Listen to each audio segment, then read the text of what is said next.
Olá, aqui é o Bispo Paulo César Lima, pastor presidente da Assembleia de Deus em Cristo, Jardim Primavera, Duque de Caxias, Rio de Janeiro, Brasil. Estamos no culto online, o culto da família. Este culto é todo especial e voltado à adoração. E é por isso que nesta noite nós temos uma mensagem especial sobre adoração para você, toda a família adequiana, toda a família da Assembleia de Deus em Cristo e a todos os amigos que nos acompanham, aqueles que estão nos Estados Unidos, aqueles que estão na Europa, aqueles que estão em vários lugares do país. Que Deus abençoe vocês rica e abundantemente. Primeiro de tudo, façamos uma oração pedindo a bênção de Deus sobre as nossas vidas, em nome de Jesus. Pai Celestial, nós dedicamos este culto a Ti. Nós entregamos como tributo este culto a Ti. Nós Te adoramos de todo o nosso coração, tirando de nós tudo aquilo que não for verdadeiro, tudo aquilo que não for da sinceridade, tudo aquilo que não for da verdade. E Deus, queremos um contato livre contigo, um contato de coração, um contato de alma, um contato de ser, Pai.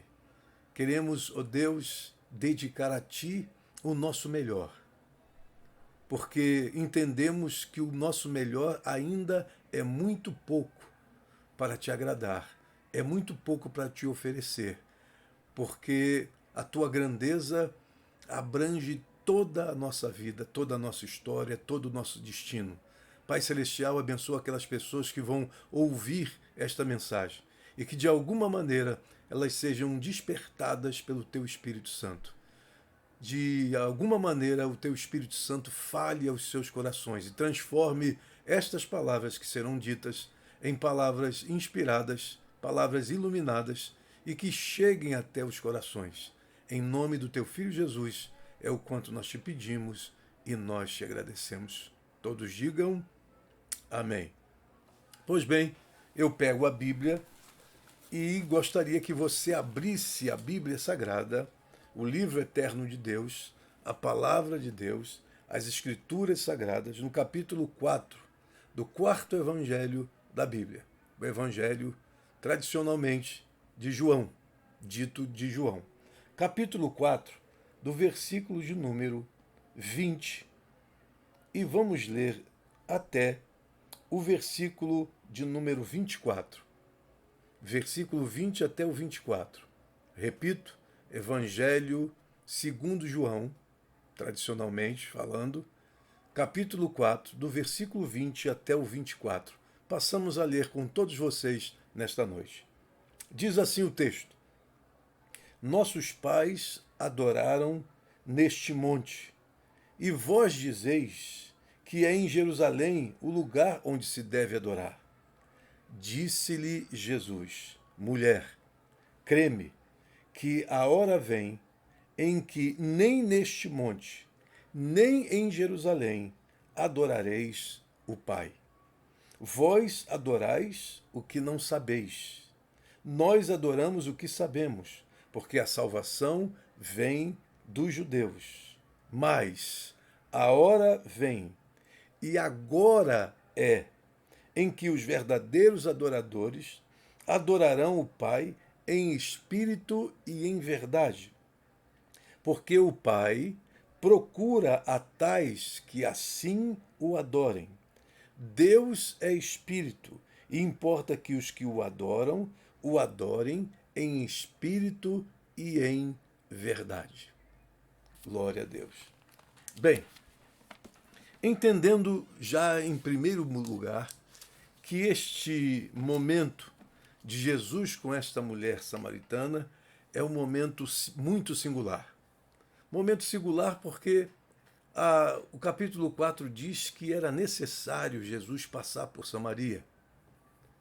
E aqui, pensando com os meus botões, Jesus tinha uma outra opção, uma outra alternativa para não passar por este lugar, que era um lugar extremamente perigoso, porque na época o conflito entre os samaritanos e os judeus era muito grande. As crianças samaritanas eram ensinadas a apedrejar, a matar, a destruir qualquer judeu que encontrassem.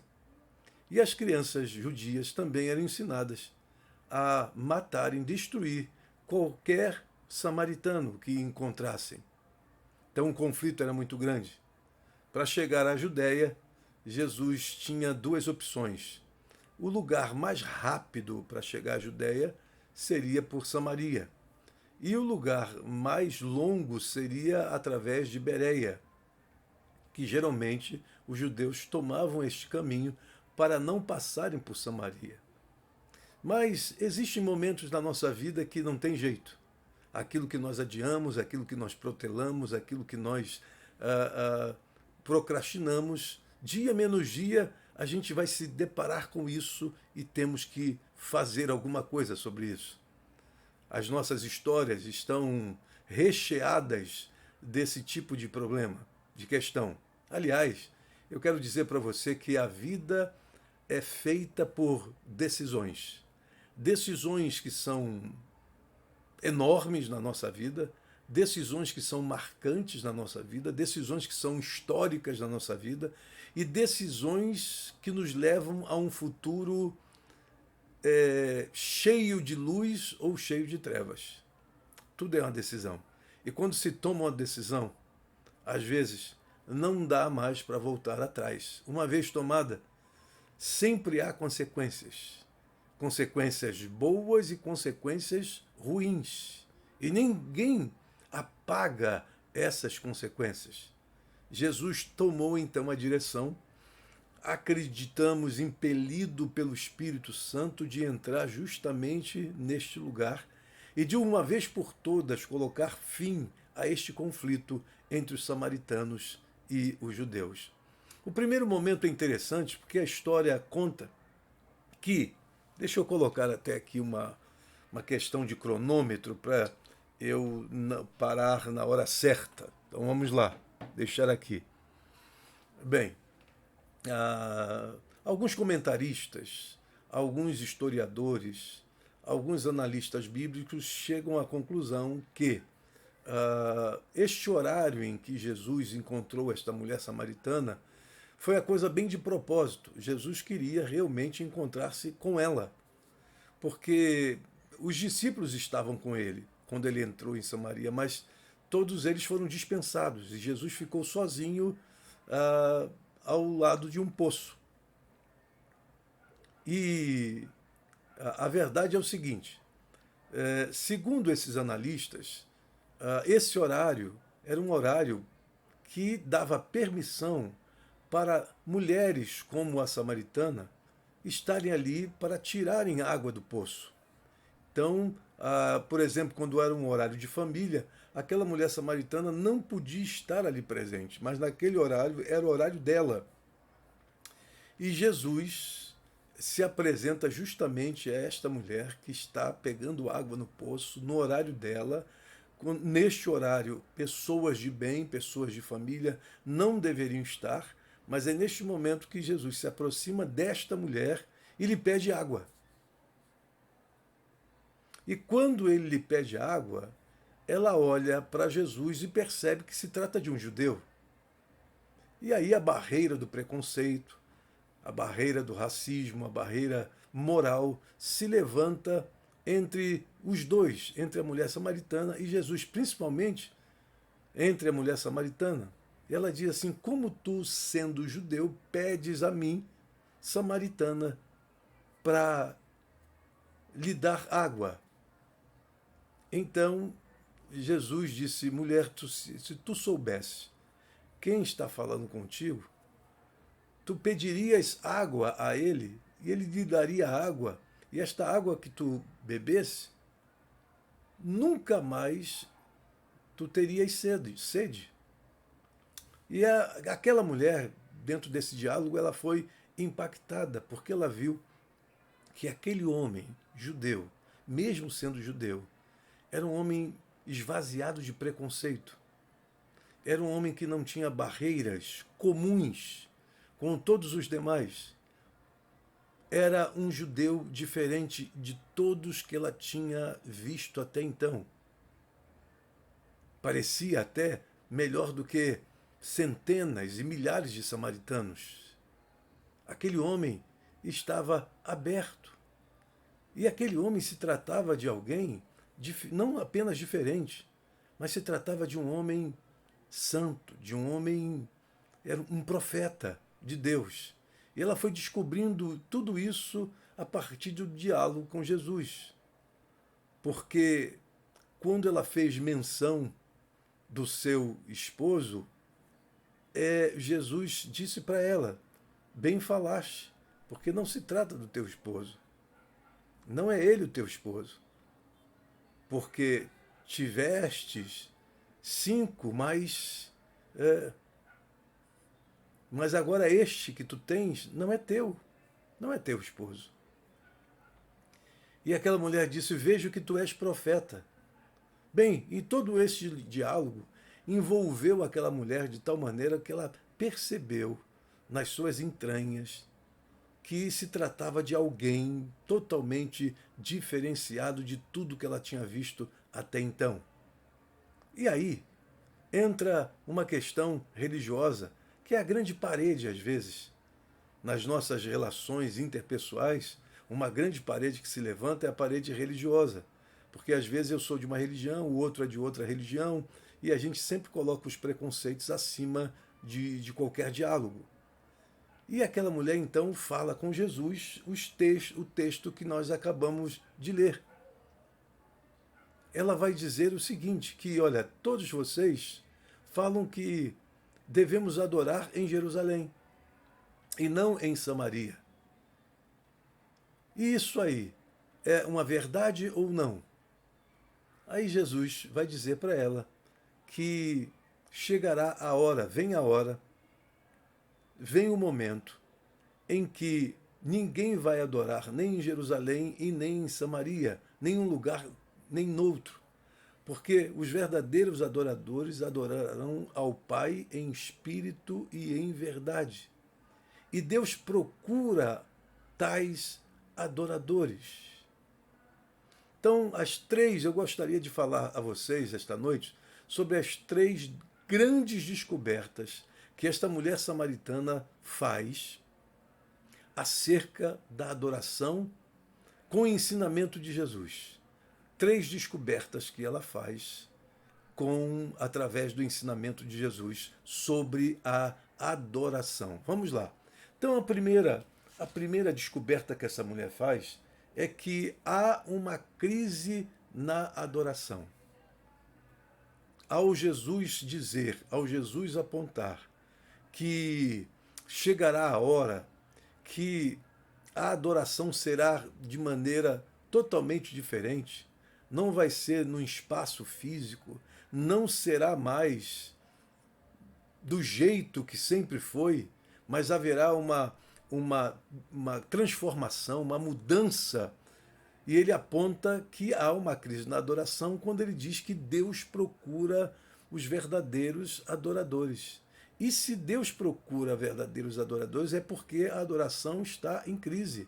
Porque a questão não é a quantidade de pessoas que adoram a Deus, mas sim a qualidade desta adoração. Jesus está dizendo com isso que o Pai que procura adoradores que sejam verdadeiros, que há uma crise na adoração. E esta crise está muito vinculada à sinceridade, à verdade. À verdade, à sinceridade, à honestidade. A questão é o seguinte, é que às vezes nos acostumamos tanto com a religião, tanto com os cerimoniais da religião, tanto com as práticas ortodoxas da religião, que terminamos nos familiarizando tanto com o sagrado que a gente já não faz com a força da sinceridade, com a força da verdade. Fazemos apenas como um ato que está ligado à mesmice, à rotina, a alguma coisa automatizada, androidizada, alguma coisa que a gente faz sempre, mas não há aquela real busca de estar ali na presença de Deus, na presença do Todo-Poderoso e reverenciá-lo e prestar a Ele um culto. Isso é adoração. Adoração é reverência. Adoração é veneração. Adoração é culto. Culto que você faz àquele que passa a ser o centro nervoso da sua atenção. E nós não fazemos geralmente isso. Está havendo uma crise, eu diria que na época de Jesus houve essa crise e na nossa época também está havendo esta mesma crise. Estamos esquecendo de trazer este culto, essa adoração para dentro do nosso lar. Estamos fazendo do espaço chamado igreja-templo o lugar único que a gente vai para fazer um culto. Mas o culto tem que estar no nosso coração e em qualquer espaço que nós ocupemos. Nós estamos esquecendo que os nossos filhos precisam tomar pé de quem é Deus, de quem é o Senhor da sua vida, de quem de fato é aquele que ele deve adorar. Estamos nos esquecendo disso, fazemos tudo em casa menos adorar a Deus, menos ter aquele momento para adorar a Deus. Interessante que os judeus, eles tinham vários cerimoniais, vários rituais que se transformavam às vezes em festas ou coisas da própria família que aconteciam no seu cotidiano e que isso levava com que toda a família se voltasse para Deus. Na cristandade, no cristianismo atual, a gente foi esvaziando todos esses sentidos importantes para a vida cristã.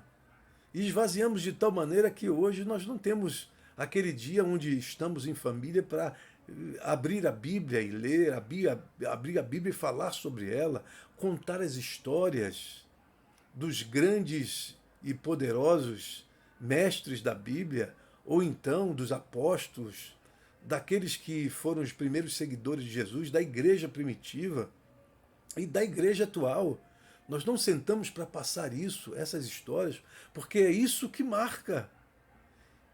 Então a crise da adoração é muito grande, porque nós nem sabemos mais como adorar a Deus.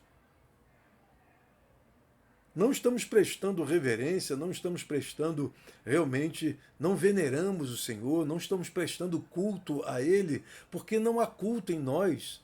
Você só pode fazer um culto a Deus se houver culto na sua alma. Nós só podemos fazer culto a Deus se houver culto na nossa alma. Porque eu não estou fora disso, eu estou incluído também nisso, nesta crise de adoração.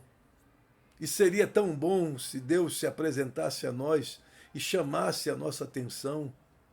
Olha, aquela mulher estava presa a rituais, a liturgias, essas questões da própria religião que lidam mais com o preconceito, com a intransigência, com a intolerância.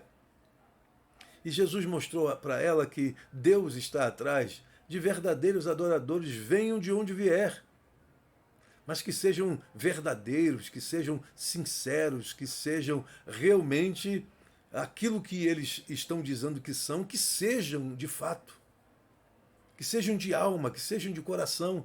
Então a primeira descoberta desta mulher é que tudo estava em crise. E por isso aquele formato tinha que dar lugar a um outro tipo de formato, a uma outra maneira de adorar a Deus. E a melhor maneira não seria tomar espaço em determinado lugar, mas seria justamente que Deus tomasse todos os espaços do nosso coração, da nossa alma, do nosso espírito. Você entende o que eu estou falando? Esta decadência da oração, que as famílias, como hoje é um culto da família, as famílias precisam tomar pé da situação em que estão vivendo, e nada melhor do que esse tempo que nós estamos hoje vivendo com ele, de tomar pé disso e chamar a família para um momento de oração, chamar a família para se identificar na presença de Deus, chamar a família para ensinar os preceitos de Deus. Porque se você não ensina os preceitos de Deus aos seus filhos, eles vão se perder lá na frente completamente. A Bíblia diz: ensina a criança no caminho em que deve andar, e quando crescer, não se desviará dele. No entanto, se nós não ensinarmos, se nós não tivermos culto dentro da nossa casa, culto no nosso coração, para em qualquer momento a gente estar refletindo na palavra, levando as pessoas de dentro de casa, os filhos, as filhas, os netos, as netas, os sobrinhos, as sobrinhas. Se a gente não levar as pessoas aos pés do Senhor e cortejá-las para que eles se tornem verdadeiros adoradores, eles vão fazer outras coisas. Eles vão se ligar a outras coisas. Eles vão ficar atentos a outras coisas e não a Deus. Essa crise de oração só pode passar, só pode ser sobrepujada se nós tomarmos atitudes sérias quanto ao nosso lar, à nossa família. E se nós não tomarmos pé da situação em que nós estamos, está muito ruim, é uma decadência, um esvaziamento muito grande. Nós estamos nos distanciando, assim como os nossos filhos, a nossa casa, a nossa família. Devemos nos voltar a Deus, devemos fazer com que eles gostem de Deus, gostem do culto, gostem de estar adorando o nome do Senhor. E quando tomarmos essa atitude, que não seja uma atitude apenas esporádica, uma vez no ano, mas seja uma atitude constante, sequencializada, organizada, inteligente, para que os nossos filhos passem a amar o Senhor de todo o seu coração. A outra descoberta que essa mulher fez, e foi uma descoberta tremenda, é que a liturgia não pode ser uma mentira vestida de verdade. A liturgia não pode ser uma mentira vestida de verdade. O que Jesus está chamando a atenção, que a grande crise da adoração está justamente nas nossas intenções do coração, nos nossos reais propósitos no coração, na nossa sinceridade de coração. Então a liturgia não pode ser uma mentira vestida de verdade. O que é mentira vestida de verdade? É quando na hora do culto você se veste de santo, coisa que você não é. É que na hora do culto você se veste de alguma coisa que você nunca foi e nunca será. É que na hora do culto você se torna santo quando você é um pecador miserável. É que na hora do culto você finge ser uma coisa que você nunca foi. É que na hora do culto você vira uma personagem, um artista, um verdadeiro artista. Como já dizia o evangelista Luísio, um artista. Você vira um artista, um fingidor. E o adorador não pode ser um fingidor, como já dizia o poeta. Mas o adorador, ele tem que ser verdadeiro. Tanto é que nas parábolas, melhor dizendo, nas bem-aventuranças de Jesus, Jesus fala uma das bem-aventuranças que chamam muito a minha atenção. Bem-aventurados os limpos de coração, porque eles verão a Deus. E a palavra limpo aí é uma palavra grega que significa ouro sem liga. Uma obra que você escreve sem pastigo, sem copiar nada de ninguém. Uma obra que seja sua, original, total, autêntica. Então o adorador que Deus está buscando, é o adorador que seja sincero, que seja verdadeiro. Então, a liturgia não pode ser esta mentira vestida de verdade. Porque se for isso, nós vamos aprofundar a decadência, nós vamos aprofundar a crise da adoração que acontece hoje no meio cristão. Mas a única coisa para nos salvar disso é que sejamos verdadeiros.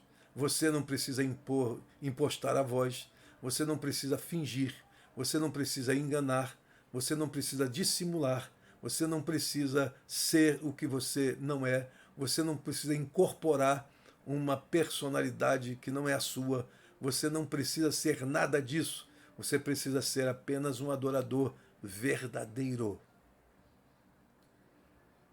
Esta mulher aprendeu que a liturgia não pode ser uma mentira vestida de verdade, mas a adoração ela tem que ser verdadeira acima de qualquer coisa. Isso é uma mensagem que eu sempre estou pregando, sempre estou dizendo, e vale dizer que na repetição que nasce a luz. A gente tem que sempre se repetir para mostrar às pessoas o caminho, a direção. Então, o que Jesus está dizendo aqui, ele está simplesmente se valendo de uma verdade para tirar uma pessoa de uma confusão mental, de imaginar que basta estar num lugar, basta fazer o que todo mundo faz, ou basta ser rotineiro, basta ser automático, basta fazer sempre a mesma coisa, que isso é o suficiente. Jesus está dizendo que não é.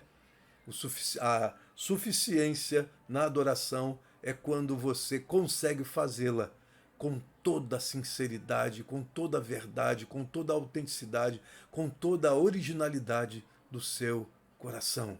É isto que Deus quer. E é por isso mesmo que Deus, o louvor das crianças é sempre atendido por Deus, porque as crianças têm um coração autêntico, puro. Quando uma criança tem que falar alguma coisa, ela fala, ela não racionaliza as coisas para depois falar. Ela simplesmente diz o que tem que dizer. E é isso que precisamos. É isso que Deus quer ouvir de nós, que não sejamos fingidores, hipócritas, artistas. Um dos pecados piores do Novo Testamento é o pecado da hipocrisia. Porque você se faz um verdadeiro fingidor. E é por isso que no capítulo 7 do Evangelho segundo Mateus diz: Senhor, em teu nome profetizamos, não vos conheço. Não conheço vocês. Porque não adianta profetizar, não adianta expulsar demônios, não adianta curar, se não há uma ligação, se você não tem uma ligação com Deus. E você pode fazer isso sem estar ligado a Deus. Olha que coisa, gente. Coisa interessante. Eu posso profetizar, eu posso expulsar demônios, eu posso curar enfermos e não estar em comunhão com o Senhor. Isso é triste. Esse lado do fingimento, esse lado da insinceridade, é uma coisa tão pegajosa que quando ela pega na nossa pele, no nosso coração, estou falando por metáfora, geralmente você está sob opressão e não sabe. Você dificilmente sairá dessa situação, porque você, no final, vai acreditar que as suas mentiras são verdadeiras. Que as suas mentiras são verdades. Mas não são verdades, elas são mentiras. Deus não está procurando adoradores porque não tem adoradores. Deus está procurando verdadeiros adoradores porque verdadeiros adoradores é que não há. A escassez é tremenda na igreja de verdadeiros adoradores. Foi por isso exatamente que no Antigo Testamento Deus disse para Israel: eu vou deixar de participar dos churrascos que vocês fazem.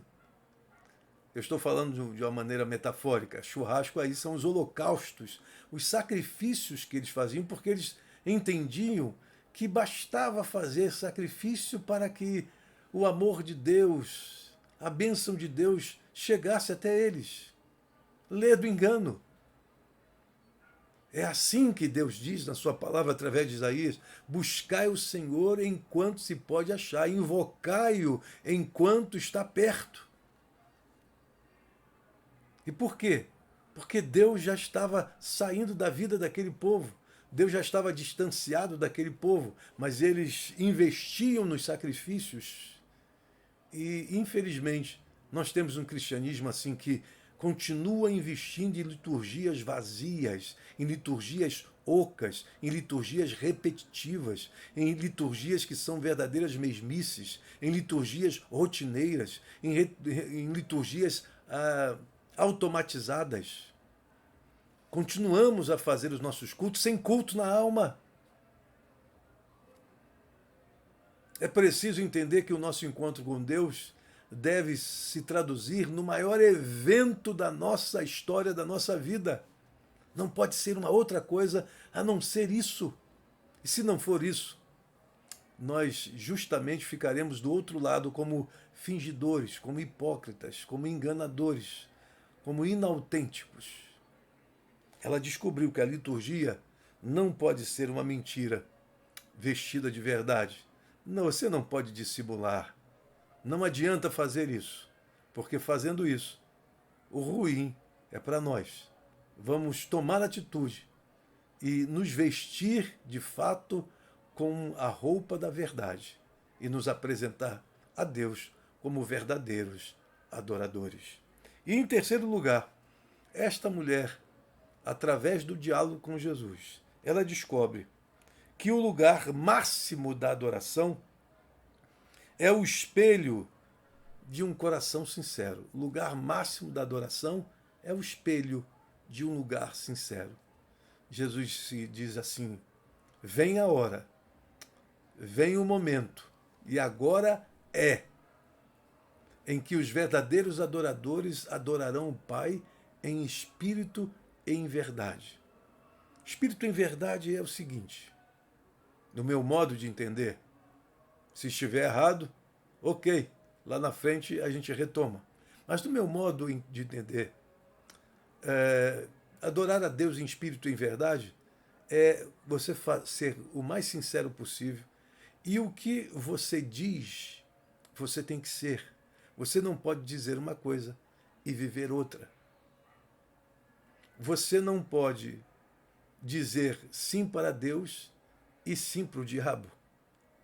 Você tem que ser uma pessoa de uma vontade apenas.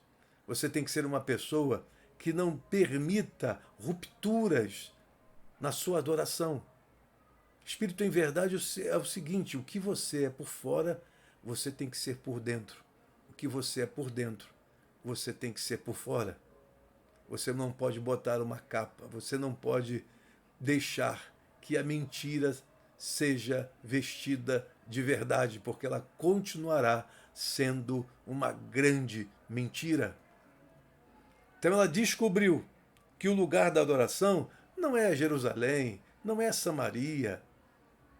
Não, o lugar da adoração, na verdade, é o espelho de um coração sincero. Gente, por favor, pare tudo e olhem para mim.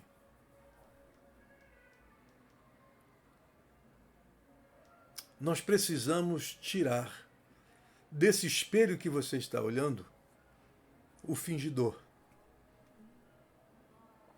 Porque enquanto o fingidor estiver no espelho, eu nunca serei um adorador que adore a Deus em espírito e em verdade.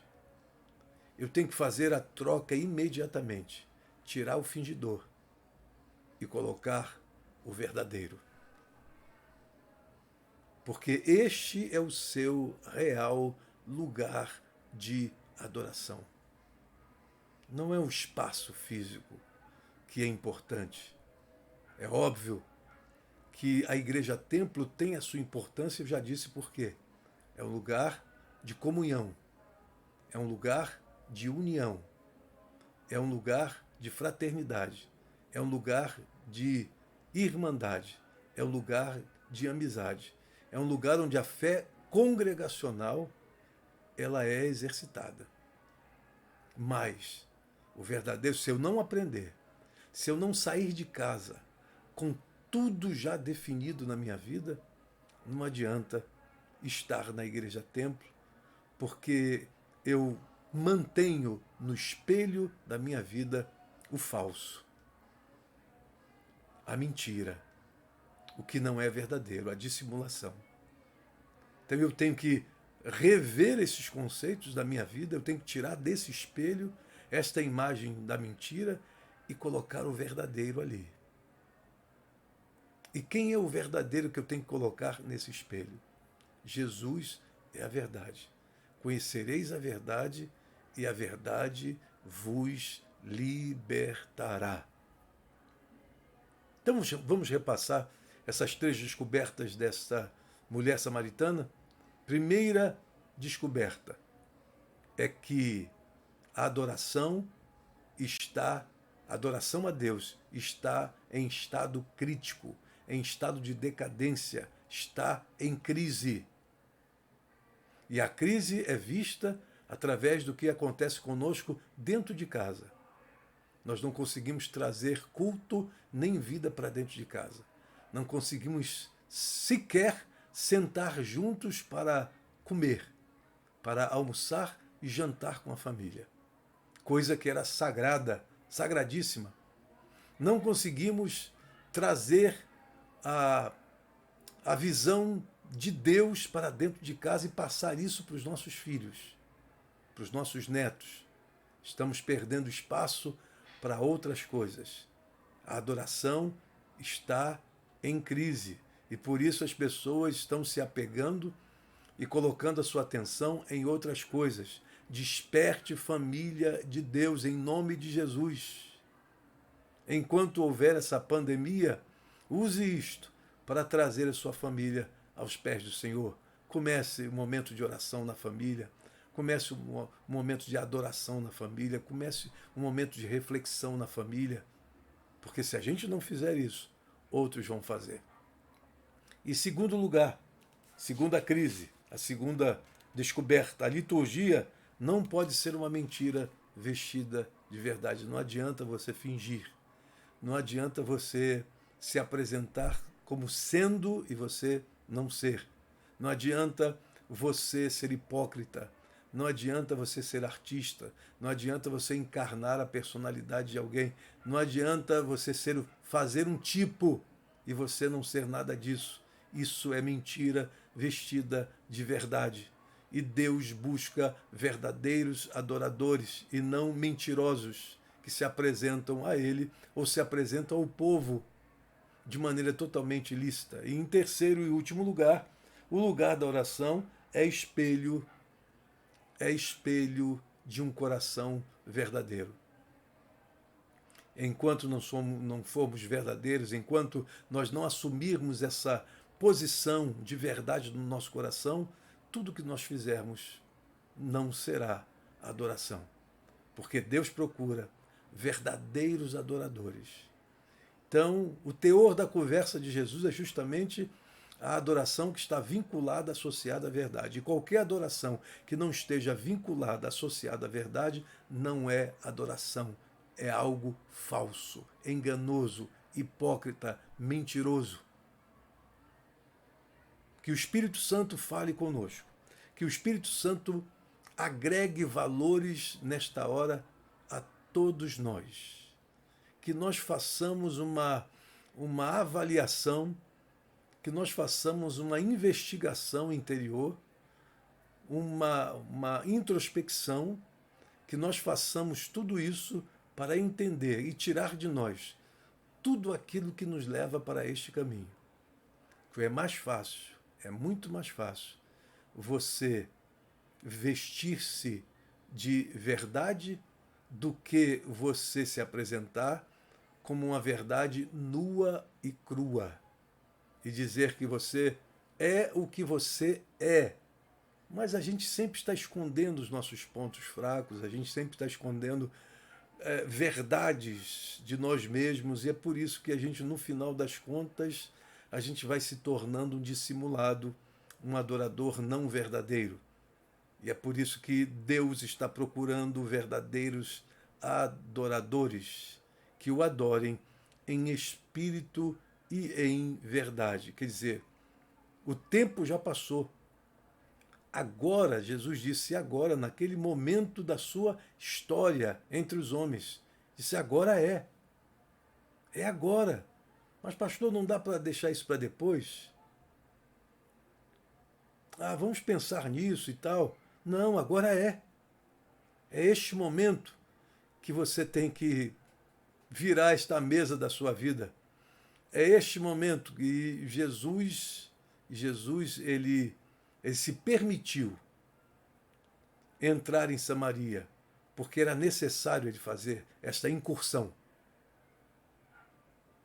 E às vezes a gente vai adiando, mas chega uma hora que eu e você temos que entrar na Samaria da vida. E o que é a Samaria da vida, se não passar ou voltar, passar e voltar por lugares que a gente não gostaria, lugares de tremendos conflitos, lugares de enfrentamentos, lugares onde você tem que ter coragem de ficar frente a frente com um problema seu que você gostaria de esquecer.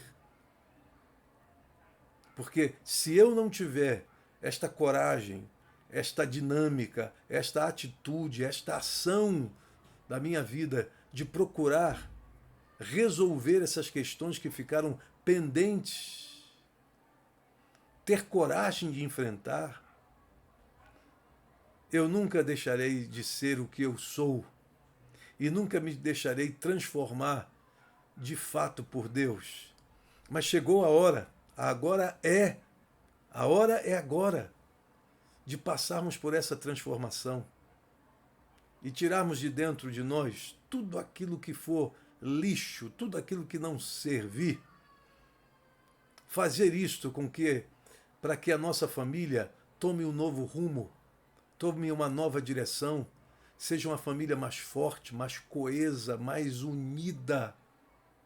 Você já viu que seus filhos estão indo embora? Você já viu que a sua família está sofrendo uma erosão? Você já viu que a sua família está desagregando cada vez mais e já está desagregada? Você já viu que você não tem mais força para trazê-los ao pé da cruz? Você já viu que eles estão indo em outra direção? Mas pastor, mas bispo, eles estão na igreja. Não adianta você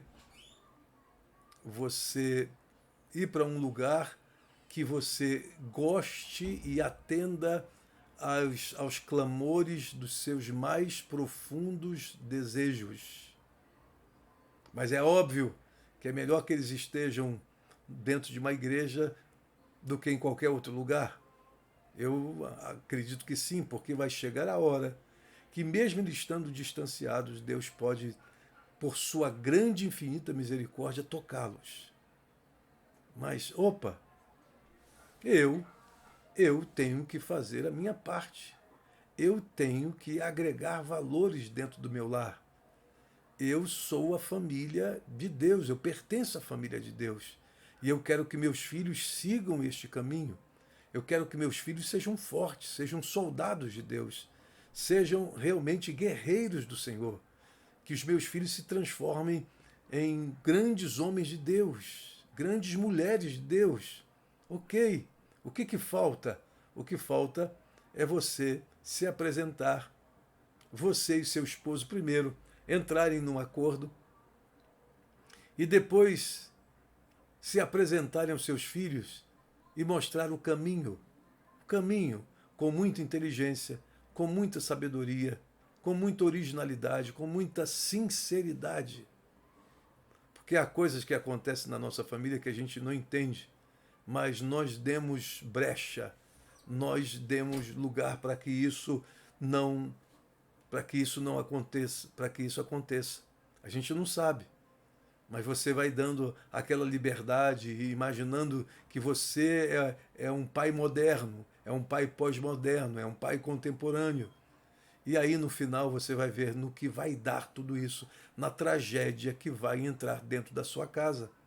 Então é hora de dizer, sim, eu sou um guardião do meu lar. Eu sou uma guardiã do meu lar. E é por isso que eu vou batalhar para que a minha casa, a minha família se transforme num lugar de verdadeiros adoradores. Sabe qual é o maior problema dos cristãos hoje? É que a crise da adoração se dá pela mentira, pelo lado da insinceridade. E os filhos estão olhando para você.